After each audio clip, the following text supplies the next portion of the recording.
അബുദാബിയിൽ രണ്ടിടത്ത് ഇറാന്റെ ആക്രമണം. ഇറാൻ ആക്രമണത്തിൽ അബുദാബി ഹബ്ഷാൻ ഗ്യാസ് കേന്ദ്രത്തിന് തീപിടിച്ചു. യുണൈറ്റഡ് അറബ് എമിറേറ്റ്സിന്റെ ഊർജ്ജാടിസ്ഥാന സൗകര്യങ്ങളുടെ പ്രധാന പ്ലാന്റായ ഹബ്ഷാൻ ഗ്യാസ് പ്ലാന്റിലെ പ്രവർത്തനങ്ങൾ താൽക്കാലികമായി നിർത്തി. ഇറാന്റെ അക്രമത്തെ തുടർന്ന് അവശിഷ്ടങ്ങൾ വീണതിനെ തുടർന്നാണിത്.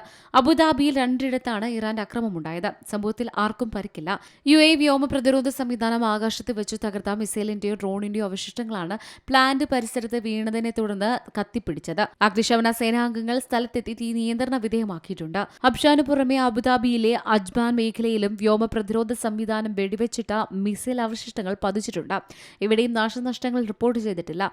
ഔദ്യോഗിക സ്രോതസ്സുകളിൽ നിന്നുള്ള വിവരങ്ങൾ മാത്രം വിശ്വസിക്കണമെന്നും ഊഹാപോഹങ്ങളും വ്യാജ വാർത്തകളും പ്രചരിപ്പിക്കരുതെന്നും പൊതുജനങ്ങൾക്ക് കർശന നിർദ്ദേശം നൽകിയിട്ടുണ്ട്. International desk C Malayalam news. ഏറ്റവും പുതിയ വാർത്തകളും വിശേഷങ്ങളും വിരൽ തുമ്പിലറിയാൻ സി മലയാളം ന്യൂസ് എല്ലാ ഡിജിറ്റൽ പ്ലാറ്റ്ഫോമുകളിലും ലഭ്യം.